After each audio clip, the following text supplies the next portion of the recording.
suis content d'être avec vous tous, de vous revoir après une semaine. Alors on a chanté « Qu'est-ce que Jésus est pour toi ?» C'est une bonne réflexion. Mais ce matin, pour notre étude, je vais vous proposer un titre qui a été adressé à plusieurs des hommes dans la Bible. Alors, je vais vous laisser le temps de deviner. C'est un titre qui a été donné à Moïse, qui a été donné à David, qui a été donné à Abraham, un titre qui a été donné aux prophètes, qui a été donné à l'apôtre Paul et aux élus de Dieu dans l'Apocalypse. Quel est ce titre? Quelqu'un peut-il me proposer un titre? Les hommes selon le cœur de Dieu. Les hommes selon le cœur de Dieu. C'est une bonne réflexion, mais ce titre a été donné au sujet de David. Il n'a pas été donné à Abraham, ni à l'apôtre Paul, puisque c'est l'apôtre Paul qui a employé cette expression. Alors quel est le titre que l'on pourrait trouver? Eh bien, c'est un titre que moi j'aimerais sur ma tombe, le jour où je serai décédé, d'avoir sur ma tombe ce titre. Je vois Suzanne qui fronce les sourcils. Repose-toi en paix. C'est pas un titre. Fils de Dieu. Un titre au serviteur de Dieu. Le nom Dieu figure dans ce titre, ou bien rendu par l'Éternel. Ambassadeur. Non. C'est un bon titre, hein? Mais ce titre, pour dire que c'est un titre, nous devons le trouver dans la Bible. Alors, on le trouve avec ces personnages. Eh bien, je vais vous donner ce titre, c'est « Serviteur de l'Éternel ». Et moi, je trouve que c'est un titre qui me plaît, qui me va bien. Un titre biblique, un titre que je veux bien voir écrit le jour où je ne suis plus de ce monde sur ma tombe. Serviteur de l'Éternel. N'est-ce pas, Jean-Pierre? Et j'en profite pour saluer les internautes également. Alors, des titres, des groupements qui ont défendu le christianisme. Il y en a eu beaucoup à travers les siècles.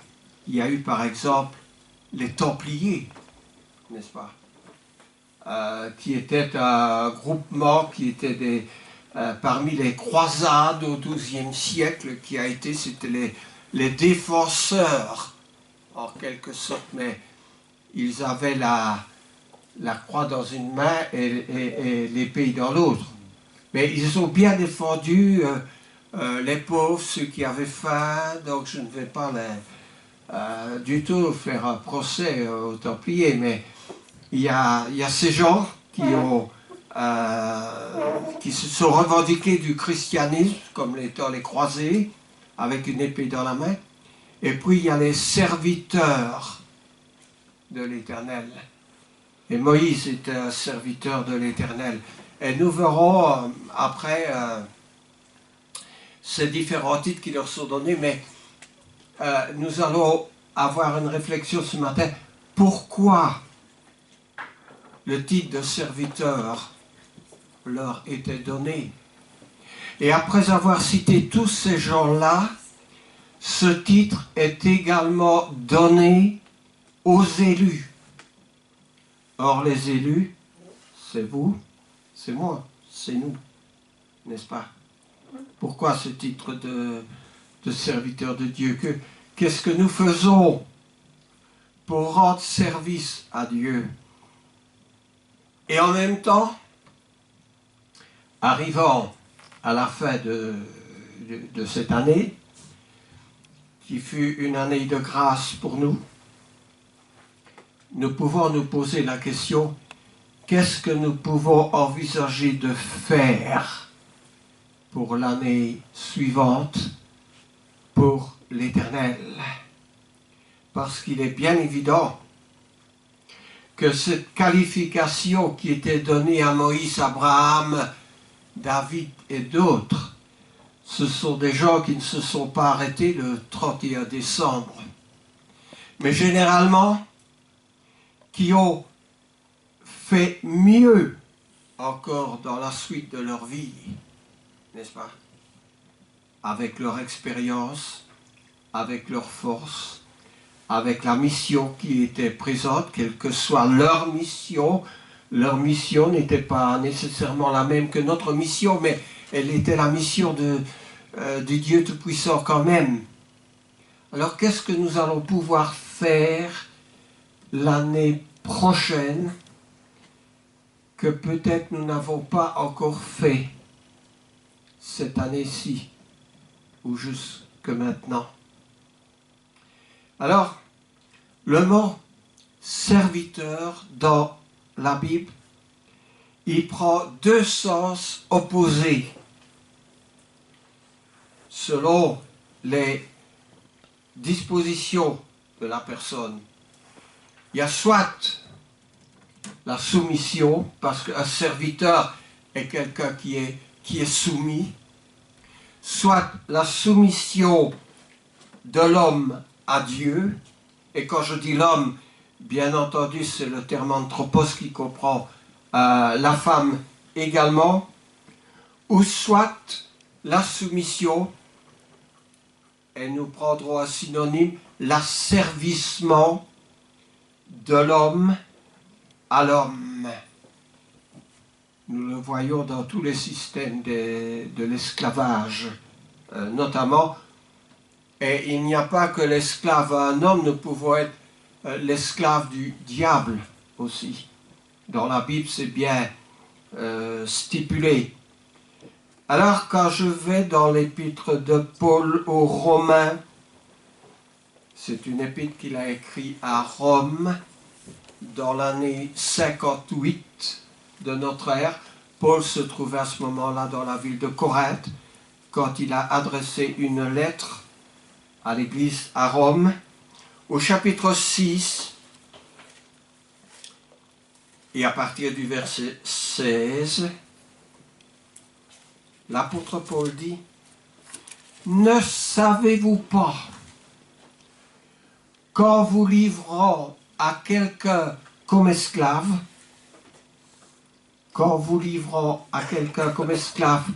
pour lui obéir, vous êtes esclave de celui à qui vous obéissez, soit du péché qui conduit à la mort, soit de l'obéissance qui conduit à la justice. Mais grâce soit rendue à Dieu de ce que, après avoir été esclave du péché, vous avez obéi de cœur à la règle de doctrine dans laquelle vous avez été instruits, ayant été rendus libres du péché, vous êtes devenus esclaves de la justice. Je parle à la manière des hommes, dit Paul, à cause de la faiblesse de votre chair, de même donc que vous avez livré vos membres pour arriver à l'iniquité, ainsi maintenant livrez vos membres comme esclaves à la justice pour arriver à la sainteté. Donc, en livrant nos membres, notre corps, il n'y a pas 36 voies. Soit on le livre à la justice, à Dieu, soit on le livre à la désobéissance de Dieu, puisque le péché est la désobéissance à la loi de Dieu. On peut reprendre à peu près le même discours dans l'évangile de Jean, quand c'est Jésus qui parle en Jean au chapitre 8, en Jean chapitre 8, à partir du verset 32, eh bien Jésus dit, « Vous connaîtrez la vérité, et la vérité vous rendra libre. » Et le terme qui est écrit, c'est « vous affranchira », qui veut dire « vous rendre libre ». Ils lui répondirent, c'est-à-dire les Juifs, le peuple, les pharisiens, les sadduciens, ils lui répondirent, « Nous sommes la postérité d'Abraham, et nous ne fûmes jamais esclaves de personne. Comment dis-tu, Jésus, vous deviendrez libres ?» Et Jésus leur répond, « en vérité, je vous le dis, quiconque se livre au péché est esclave du péché. Or, l'esclave ne demeure pas toujours dans la maison, le Fils y demeure toujours.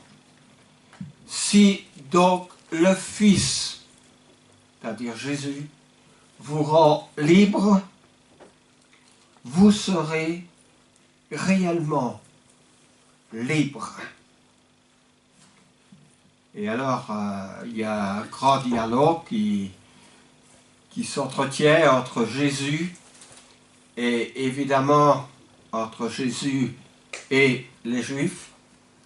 Et finalement, quand les Juifs leur disent « Mais non, Seigneur, on est libre, on est esclave de personne, nous sommes la postérité d'Abraham. » Pour moi, le mot de la fin, la conclusion, vient quand Jésus leur dit, avec une grande franchise, que nous n'aurions peut-être pas la hardiesse de dire, Jésus leur dit, « Vous avez pour père le diable. » Alors là,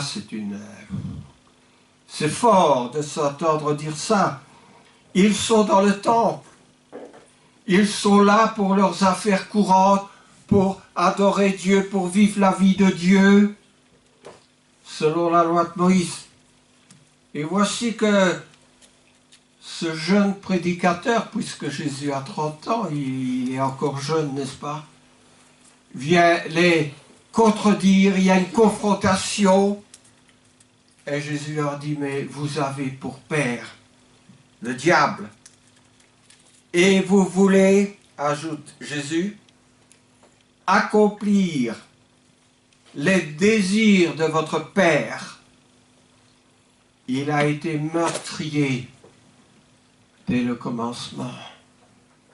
Il a été meurtrier dès le commencement. Alors évidemment, c'est un discours dur. Ils ne sont pas prêts dans leur orgueil à accepter, n'est-ce pas, une telle chose. Déjà, quand nous parlons avec quelqu'un, que nous essayons de faire ressortir quelques défauts de cette personne, eh bien, nous sommes en heurte avec la personne et nous sommes presque timides de lui dire, mais non, n'est-ce pas, vous n'avez pas raison, hein. Regardez ce que la Bible dit, et puis bon, nous sommes presque écrasés. Mais Jésus ne se laissait pas écraser. Il était tout seul et ils étaient nombreux. Il lui en voulait déjà. Il n'avait que des questions pièges. Alors, vous avez pour père le diable. Eh bien, ça, c'est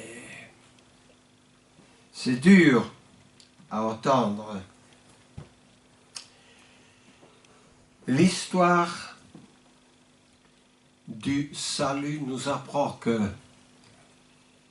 la libération de l'homme dépend de sa soumission à Dieu. Dépend de sa soumission à Dieu. Et la Bible nous dit que servir Dieu, c'est régner. Régner. Régner sur quoi? Votre avis? Régner sur quoi? Régner sur votre vie, n'est-ce pas? Régner dans votre maison. Régner dans le plein exercice de votre existence.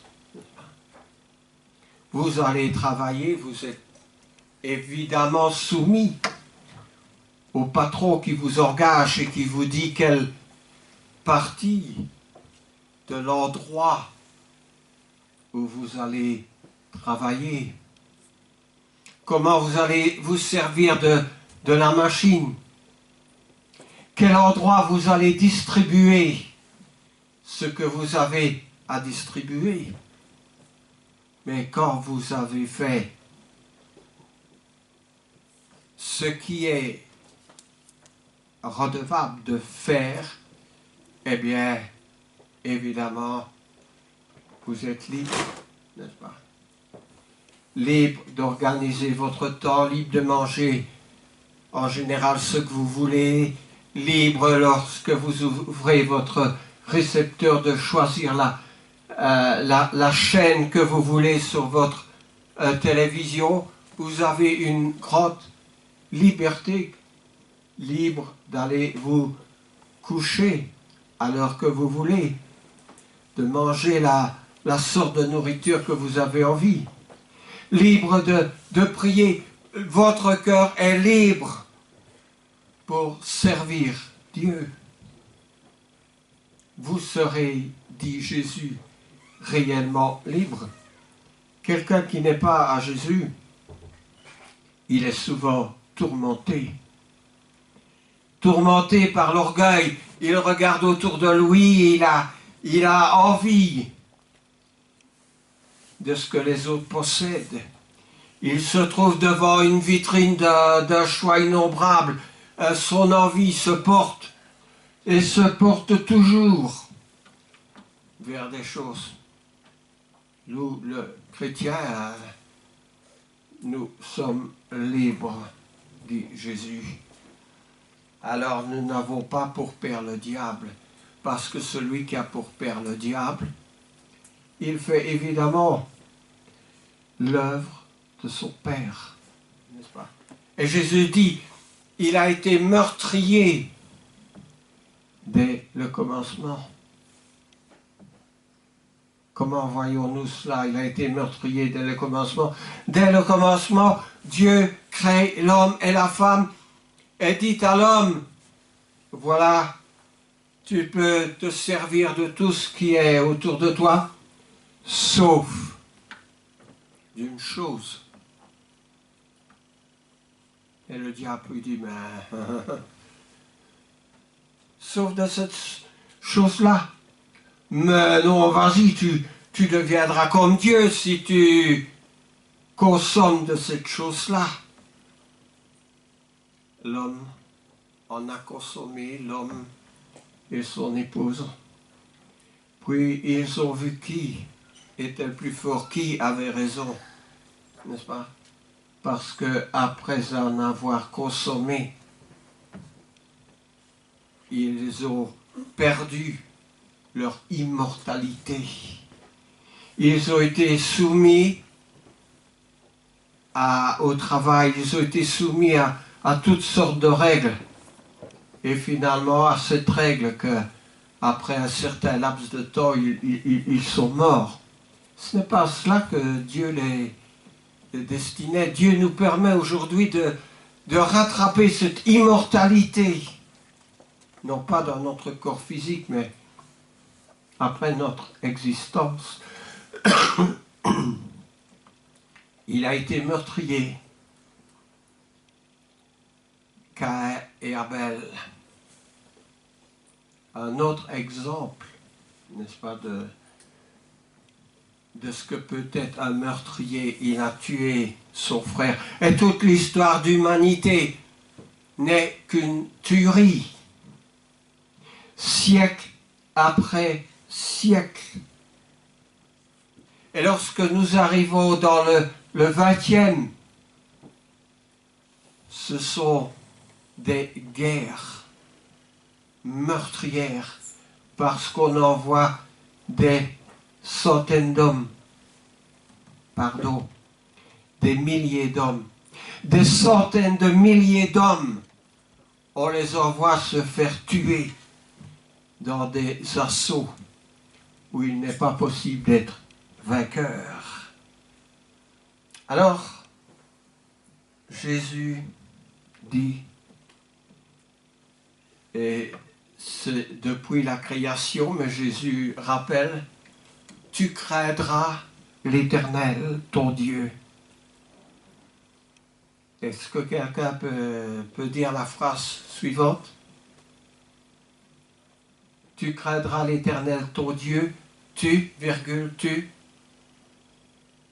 le serviras, lui seul, et tu jureras par son nom. Vous n'aurez point d'autre Dieu d'entre les dieux des peuples qui sont autour de vous.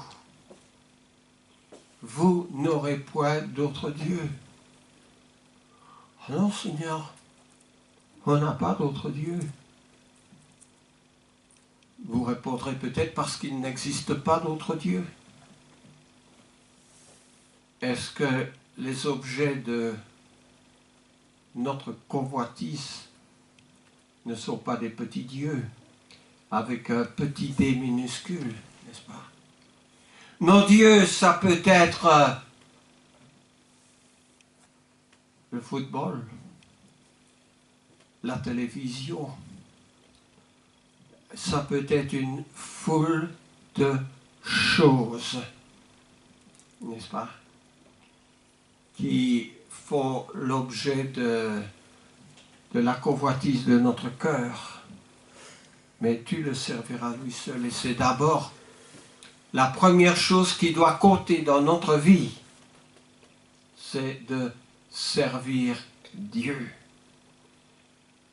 Déjà, lorsque nous servons notre prochain, lorsque nous aimons notre prochain comme nous-mêmes, nous nous mettons du côté de Dieu. Bibliquement, servir Dieu, c'est d'abord offrir des dons et d'assurer aussi l'entretien de son temple. Là, je me réfère complètement à la Bible. Tous ceux d'entre les personnages que nous trouvons, ils ont rendu une partie de leur possession, de leurs avoirs, une partie d'eux-mêmes qu'ils ont consacrée à Dieu. Et aussi, et cela est très stipulé, l'entretien du temple de Dieu. Ça est mieux aujourd'hui. Il n'y a plus de temple de Dieu. C'est des ruines à Jérusalem, ce qui était le temple de Dieu. Et vous aurez raison de dire cela, il ne reste que des pierres du grand temple de Dieu. Mais dans le Nouveau Testament, dans la Nouvelle Alliance, l'apôtre Paul dit que le temple de Dieu, c'est nous. Et lorsque nous sommes assemblés, nous formons le temple de Dieu. Non pas un temple de briques, Paul dit en Acte 17 qu'il ne faut pas croire que Dieu soit semblable à de la pierre ou à de l'argent, façonné par l'art et l'industrie de l'homme. Le temple de Dieu, le temple du Saint-Esprit, est dans notre cœur. Et c'est pour cela qu'il faut prendre soin de nous-mêmes, de notre cœur et de notre corps. Jésus est très clair, il dit, vous ne pouvez servir Dieu et Mammon. Alors, qui c'est Mammon? Qu'est-ce qui va me donner la définition de Mammon? C'est le diable. Le diable. Le monde.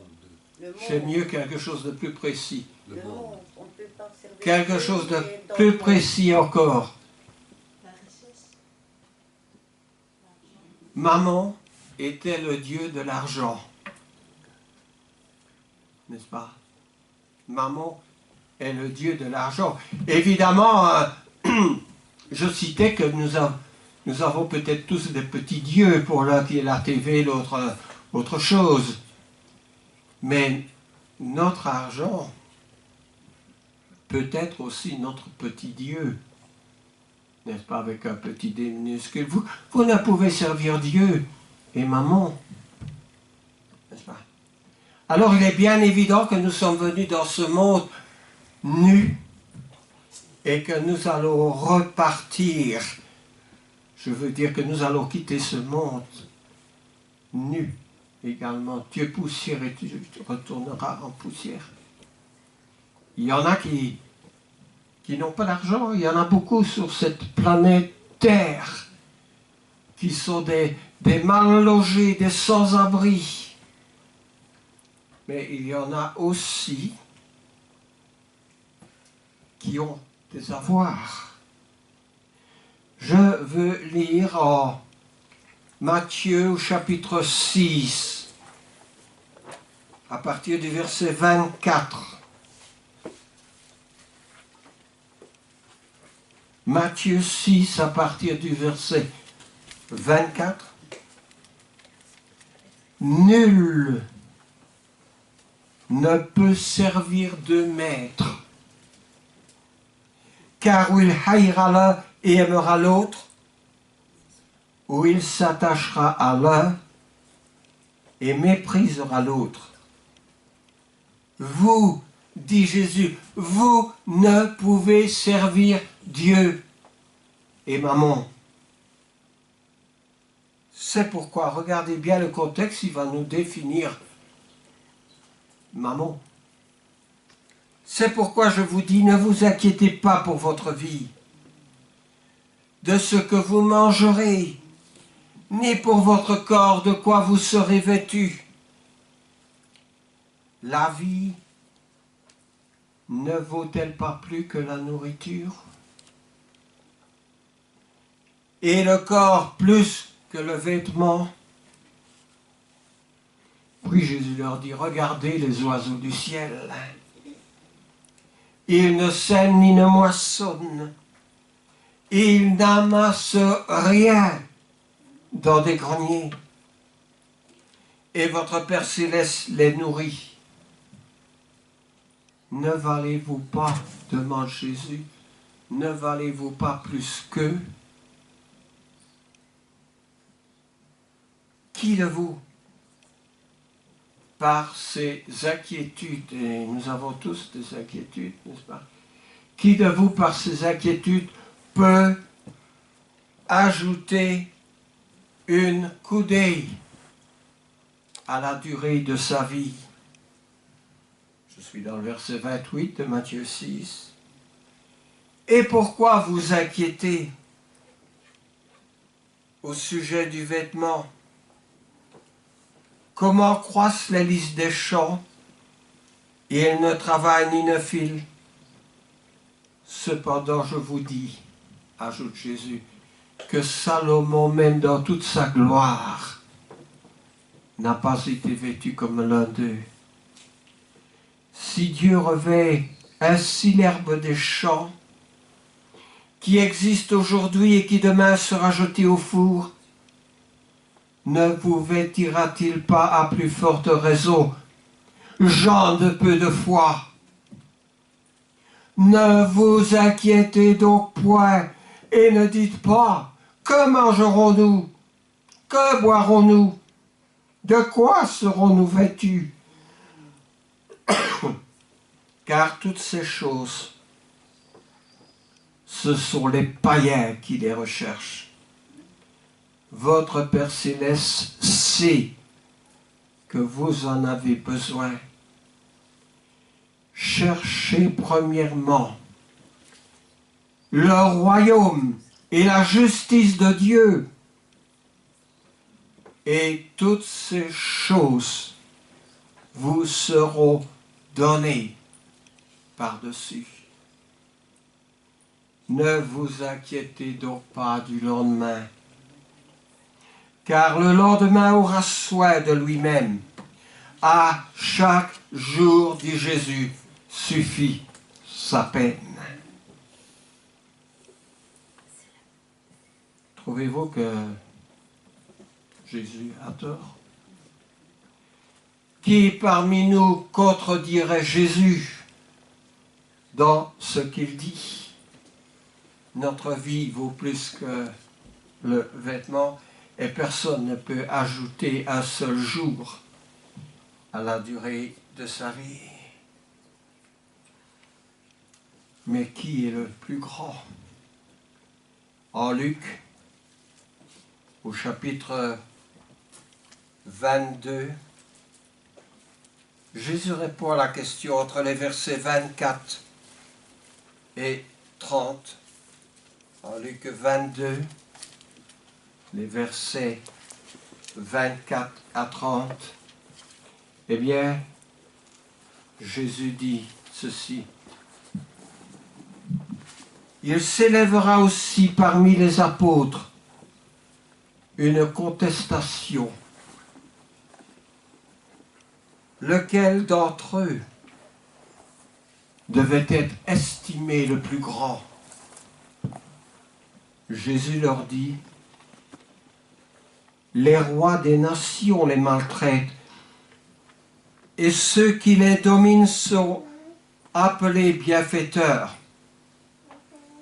Qu'il n'en soit pas de même parmi vous, mais que le plus grand parmi vous soit comme le plus petit, et celui qui gouverne comme celui qui sert. Car quel est le plus grand?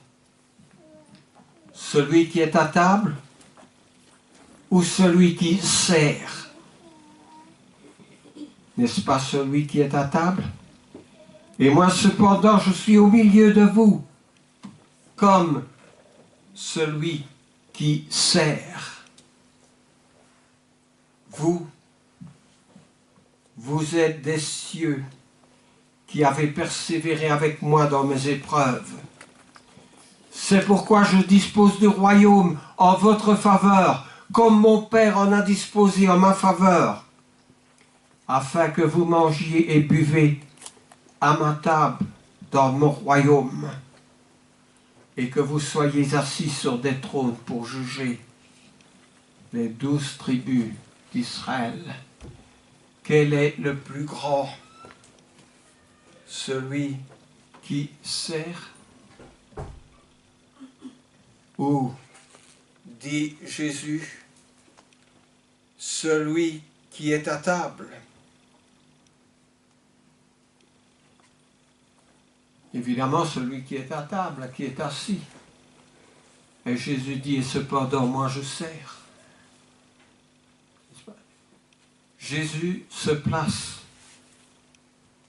à la position du serviteur parce qu'il sert. Et Jésus dit que nous, si nous nous mettons dans la place d'un serviteur, nous serons avec lui dans le royaume des cieux. nous serons assis dans le royaume des cieux. Alors, qu'est-ce que nous voulons être? Celui qui est à table, avec tous les honneurs, ou bien la place du serviteur? Je le répète, Abraham, David, Isaac, Josué, Élie, Zorobabel, les prophètes, les anges, le messager de Dieu, l'apôtre Paul et les élus dans l'Apocalypse sont qualifiés de serviteurs parce qu'ils servent Dieu. Alors il y a aussi l'exemple d'une femme qui était une servante. Alors, à vous les sœurs, et seulement aux sœurs de répondre qui était cette femme.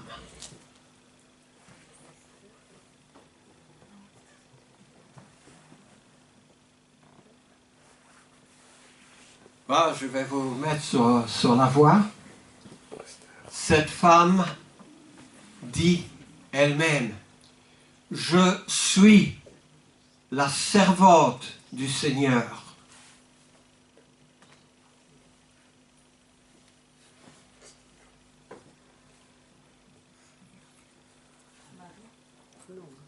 Marie, la mère de Jésus, n'est-ce pas? Quand l'ange lui apparaît, elle est là, elle est troublée, elle ne comprend pas pourquoi. Il y a tant de faveur qui est donnée à son égard, à sa personne. Et elle dit, mais je suis la servante du Seigneur. Est-ce que ça ne voudrait pas dire la même chose que Jésus lorsqu'il était à la croix, dit, voilà que ça m'oblige, Jésus à la croix dit, un Père, qu'il soit fait selon ta volonté, n'est-ce pas? Ils sont là au service de Dieu. Et nous, en cette fin d'année et à l'aurore d'une année nouvelle, sommes-nous les serviteurs du Seigneur? Je vais lire toutefois, parce que je ne peux pas lire tous les passages pour chacun de ces personnages où le titre de serviteur de l'Éternel est donné, mais je voudrais lire le passage qui concerne Marie en Luc au chapitre 1.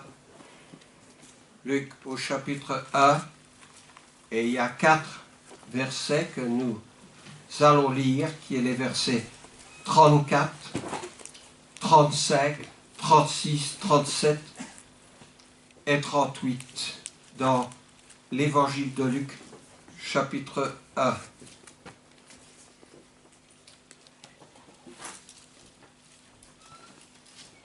Alors, nous lisons. Marie dit à l'ange, « Comment se fera-t-il puisque je ne connais point d'homme ?» L'ange lui répondit, « Le Saint-Esprit viendra sur toi, et la puissance du Très-Haut te couvrira de son ombre. C'est pourquoi le Saint-Enfant qui naîtra de toi sera appelé Fils de Dieu. Voici Élisabeth, ta parente, a conçu elle aussi un fils en sa vieillesse, et celui qui était appelé stérile est dans son 6e mois. Marie dit, « Je suis la servante du Seigneur, qu'il me soit fait selon ta parole. » et l'ange le quitta. Je suis la servante du Seigneur. Est-ce que nous pouvons dire aujourd'hui, en terminant cette prédication, je suis le serviteur de l'Éternel. Mais pour dire je suis le serviteur de l'Éternel, il faut appartenir à l'Éternel. Et nous savons que lorsque nous nous donnons à Dieu, lorsque nous appartenons à l'Éternel, c'est pour faire la volonté de l'Éternel. L'Éternel veut que tous ceux qui lui appartiennent soient à son exemple, à lui, baptisés au nom du Père, du Fils et du Saint-Esprit pour le pardon des péchés. Jean lui a dit, mais toi tu n'as pas besoin d'être baptisé. Tu es le Christ, le Fils de Dieu, pense Jean. Et Jésus lui dit, laisse. Laisse, car il est convenable de suivre cet exemple, n'est-ce pas? Et Jésus a donné l'exemple, il a été lui-même baptisé. Alors à partir de notre baptême, nous devenons la servante du Seigneur, le serviteur du Seigneur. C'est la règle. Et bien que le Seigneur nous bénisse, chacun d'entre nous, et que nous soyons pleins de bonnes dispositions pour servir, pour aider, pour donner devant cette année nouvelle qui est à notre porte aujourd'hui. Amen.